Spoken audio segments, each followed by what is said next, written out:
Hello વિદ્યાર્થી મિત્રો, મારું નામ કોકણી મુકેશભાઈ બાબુભાઈ છે। તો વિદ્યાર્થી મિત્રો, આજે આપણે અલ્પહસ્તક ઇજારા વિશે અભ્યાસ કરવાના છે। અલ્પહસ્તક ઇજારો એક બજારનો જ એક પ્રકાર છે। તો સૌપ્રથમ આપણે શરૂઆત કરીએ અલ્પહસ્તક ઇજારો। તો અલ્પહસ્તક ઇજારાનો સૌપ્રથમ આપણે અર્થ જોઈએ તો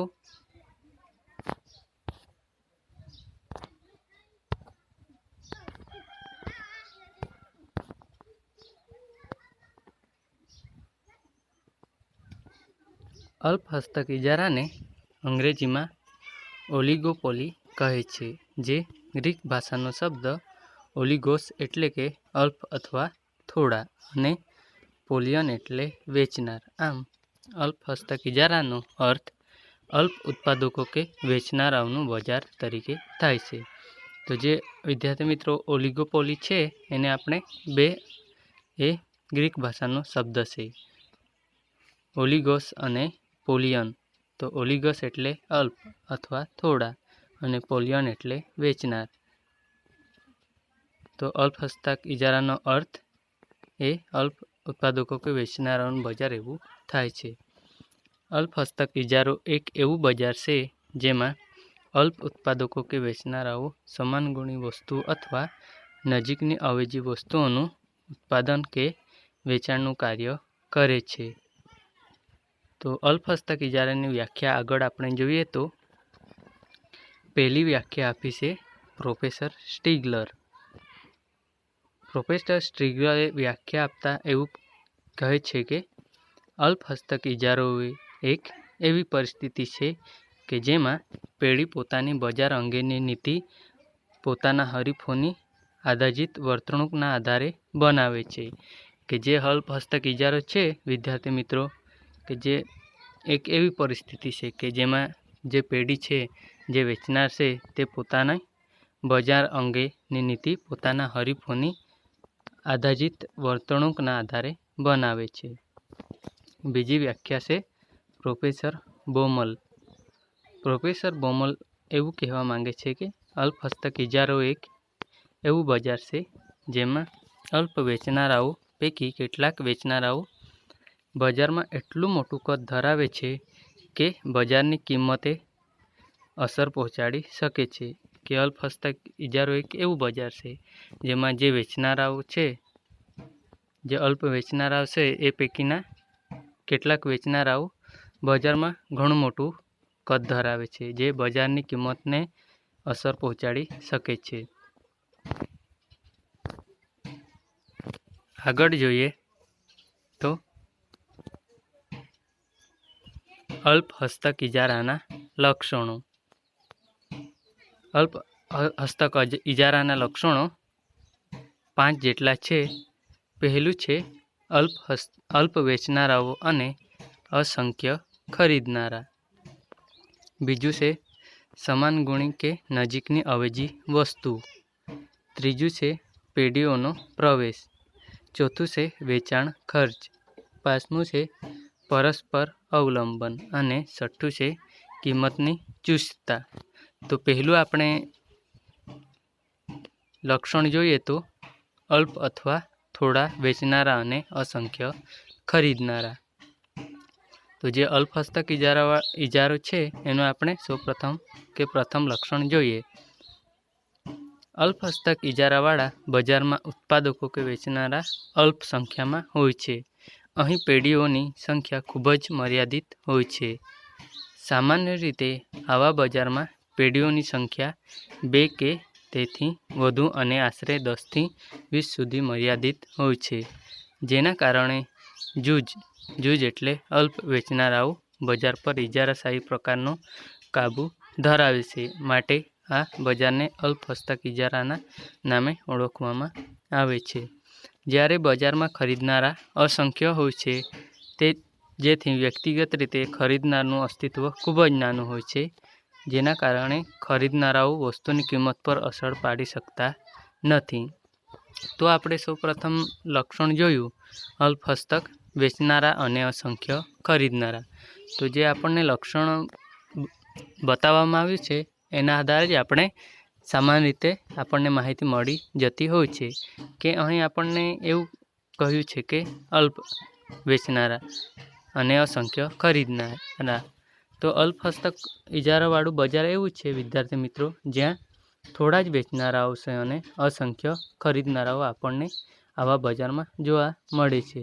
સામાન્ય રીતે આપણે બજારમાં જઈએ છીએ ત્યારે કોઈપણ વસ્તુ ખરીદવા જઈએ તો આપણે ત્યાં જોઈએ છીએ કે અમુક વેચનારાઓ કે થોડા જ હોય છે કે અલ્પ પ્રમાણમાં હોય છે અને જ્યાં જે ખરીદનારા હોય છે કે જે ગ્રાહક હોય છે ઘણા બધા હોય છે, અસંખ્ય હોય છે. તો એવું આપણને આ લક્ષણમાં કહેવા માંગે છે કે થોડા જ વેચનારાઓ હોય છે અને જે ખરીદનારા હોય જે વસ્તુ લેવા માંગતા હોય એ ઘણા બધા હોય છે. બીજું લક્ષણ જોઈએ તો સમાન ગુણ કે નજીકની અવેજી વસ્તુઓ. અલ્પ હસ્તક ઇજારાવાળા બજારમાં સમાન ગુણી અથવા નજીકની અવેજી વસ્તુઓનું ઉત્પાદન અને વેચાણ કરવામાં આવે છે. જ્યારે બજારની પેઢીઓ સમાન ગુણી વસ્તુઓનું ઉત્પાદન કે વેચાણ કરે છે ત્યારે બજારને સંપૂર્ણ અલ્પ હસ્તક ઇજારો કહેવાય છે. ઉદાહરણ તરીકે મીઠું, ઓઇલ, ચા વગેરેના વેચનારા. જ્યારે બજારની બીજી પેઢીઓ નજીકની અવેજી વસ્તુઓનું ઉત્પાદન અને વેચાણ કરે છે ત્યારે બજારને અપૂર્ણ અલ્પ હસ્તક ઇજારાવાળું બજાર કહેવાય છે. ઉદાહરણ તરીકે ઠંડા પીણાનું બજાર, મોટરસાઇકલનું બજાર વગેરે. તો આ બીજું લક્ષણમાં આપણને એવું કહેવા માંગે છે વિદ્યાર્થી મિત્રો કે સમાન ગુણ કે નજીકની અવેજી વસ્તુઓ કે કોઈ પણ વસ્તુ હોય એ સમાન ગુણો ધરાવતી હોય, રંગ રૂપ હોય, એના આકાર હોય એ સમાન હોય એવી વસ્તુઓ અને અવેજી અથવા નજીકની અવેજી વસ્તુનું ઉત્પાદન કે વેચાણ આવા બજારમાં આપણને કરવામાં આવે છે કે વેચાણ થતું હોય છે. તો આવું જે બજાર છે એમાં જે પેઢીઓ છે એ સમાન ગુણી વસ્તુઓ કે વસ્તુઓનું ઉત્પાદન કે વેચાણ કરે છે ત્યારે આવું બજાર સંપૂર્ણ અલ્પ હસ્તક ઇજારો આપણને કહેવાય છે. ઉદાહરણમાં આપણે જોઈએ તો મીઠું છે, ઓઇલ છે, ચા વગેરે. આપણે સામાન્ય રીતે બજારમાં જઈએ છીએ ત્યારે આપણે જોઈએ છીએ મીઠુંમાં પણ અલગ અલગ પ્રકારની બ્રાન્ડ હોય છે. આપણે જોઈએ તો ટાટાની હોય અને એવી રીતે અલગ અલગ મીઠુંની પણ આપણને બ્રાન્ડના આધારે મીઠું સમાન ગુણવાળું છે પણ એની બ્રાન્ડ કે જે કંપની છે એ અલગ અલગ આપણને જોવા મળે છે. એવી જ રીતે આપણે ઓઇલ જોઈએ તો ઓઇલમાં પણ ઘણી બધી બ્રાન્ડ આવે છે કે એના પણ અલગ અલગ કંપનીના ઓઇલ આવે છે પરંતુ એ સમાન ગુણી છે કે એક જ ગુણ ધરાવે છે. આપણે સામાન્ય રીતે જોઈએ તો બાઇકમાં હોય, કારમાં હોય કે મોટા વાહનમાં એ ઓઇલનો જ ઉપયોગ થાય છે પણ એ ઓઇલ છે એ અલગ અલગ કંપનીના હોય છે. એવી જ રીતે આપણે ચા જોઈએ તો ચામાં પણ અલગ અલગ કંપનીની આપણને જોવા મળે છે. દાખલા તરીકે જોઈએ તો જીવરાજની છે, તાજ છે, એવી રીતે અલગ અલગ નામો હોય છે એવી પણ એના ગુણો એક સરખા હોય છે. એવી જ રીતે અલ્પ હસ્તક ઇજારાવાળું જે બજાર છે અપૂર્ણ એમાં આપણે જોઈએ તો ઠંડા પીણાનું બજાર, મોટરસાઇકલનું બજાર વગેરે. તો અહીં જે ફોટો મૂકવામાં આવ્યો છે એમાં આપણે જોઈ શકીએ છીએ કે ઠંડા પીણાનું બજારમાં આપણને અલગ અલગ કંપનીના પીણા આપણને જોવા મળે છે.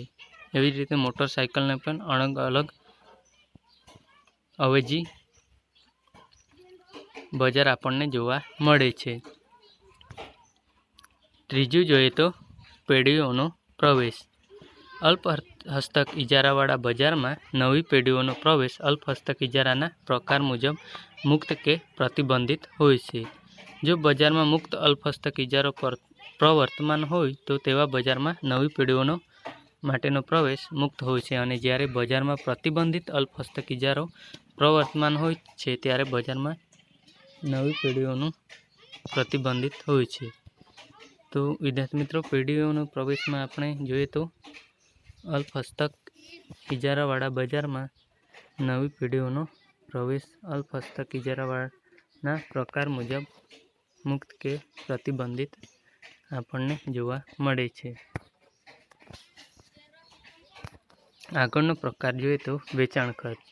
વેચાણ ખર્ચ એટલે વસ્તુના વેચાણ માટે થતો ખર્ચ, કે વેચાણ ખર્ચ એટલે વસ્તુનું જે વેચાણ થાય એના પાછળ જે ખર્ચ કરવામાં આવતો હોય એનો ખર્ચ એટલે વેચાણ ખર્ચ. વેચાણ ખર્ચમાં વસ્તુનો આકર્ષક અને ઉપયોગી પેકિંગ, વાહન વ્યવહાર ખર્ચ, વેચાણ વેરો, જથ્થાબંધ વેપારી અને છૂટક વેપારીને ચૂકવાતી રકમો, શોરૂમ અને સેલ્સમેન પાછળ થતો ખર્ચ, વેચાણ માટે અપાતી કેટલીક કિંમતની છૂટછાટોનો, ઇનામો, ભેટ અને સૌથી અગત્યનું જાહેરાત ખર્ચનો સમાવેશ થાય છે. કે જે વેચાણ ખર્ચ છે એમાં કોઈપણ વસ્તુનું પેકિંગ કરવામાં આવે છે ત્યારે એનું આકર્ષક પેકિંગ કરવામાં આવે, કોઈપણ જાહેરાત કરવામાં આવે, એના પાછળ જે પણ જાહેરાત કરવામાં આવે એના પાછળ ખર્ચ કરવામાં આવે છે, તો એવા ખર્ચને અહીં સમાવેશ કરવામાં આવ્યો છે.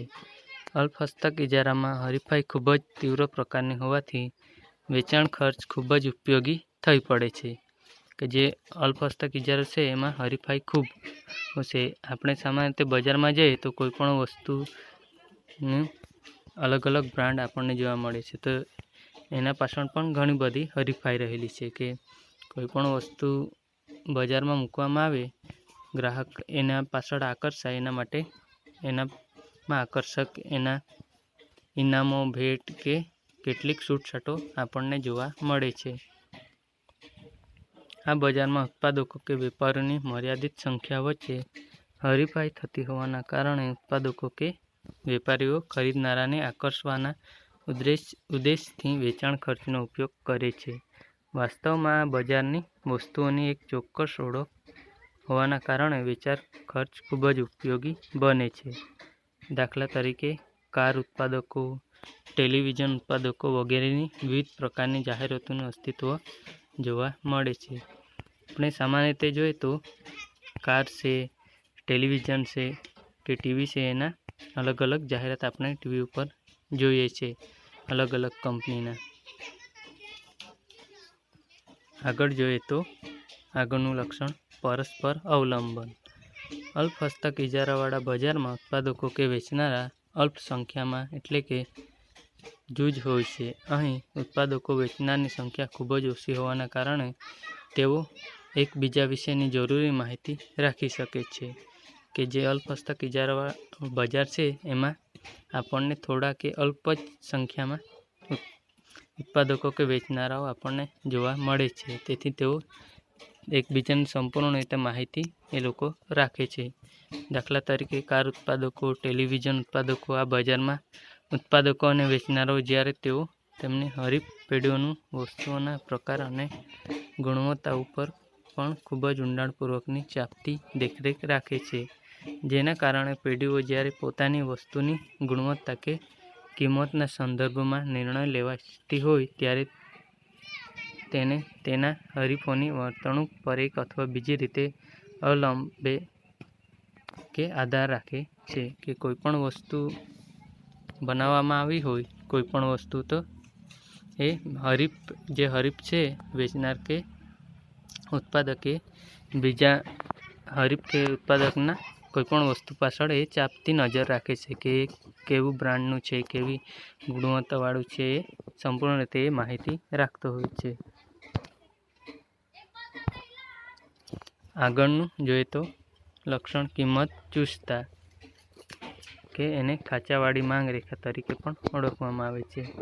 અલ્પહસ્તક ઇજારામાં પેઢીઓની સંખ્યા અલ્પ હોય છે અને પેઢીઓ પરસ્પર અવલંબી હોય છે.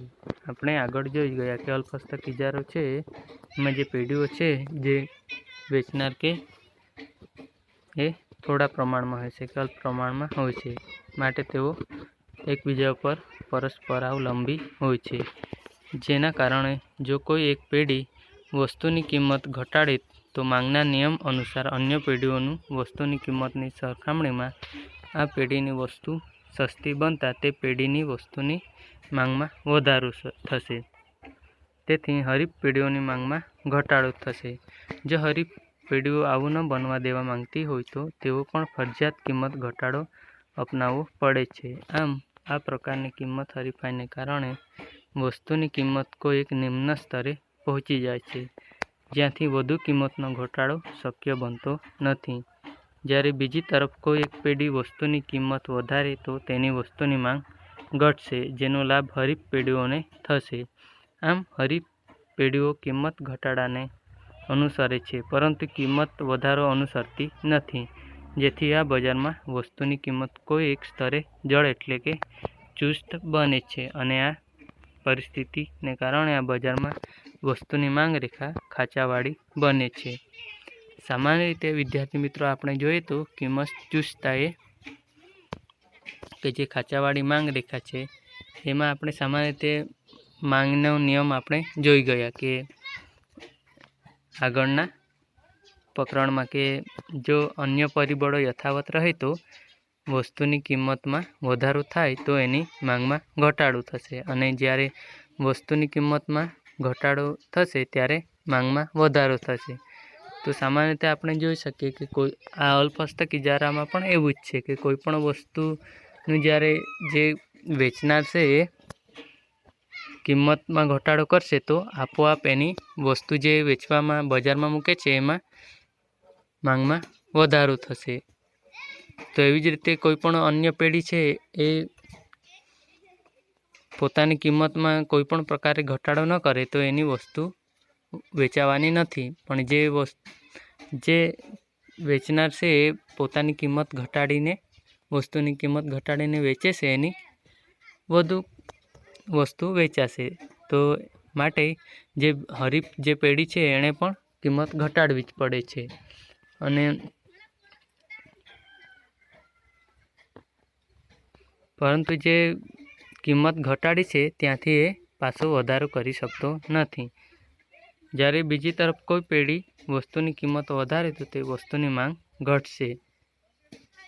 તો સામાન્ય રીતે આપણે જોઈ શકીએ છીએ કે અહીં કોઈ પણ વસ્તુનું સામાન્ય રીતે કિંમતમાં વધારો થશે તો વસ્તુની માંગ ઘટશે.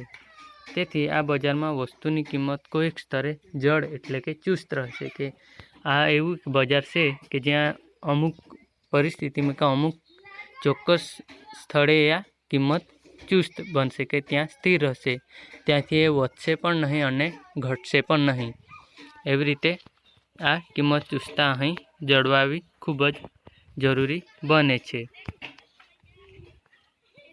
તો આ આપણો અહીં મુદ્દો પૂરો થાય છે. Thank you.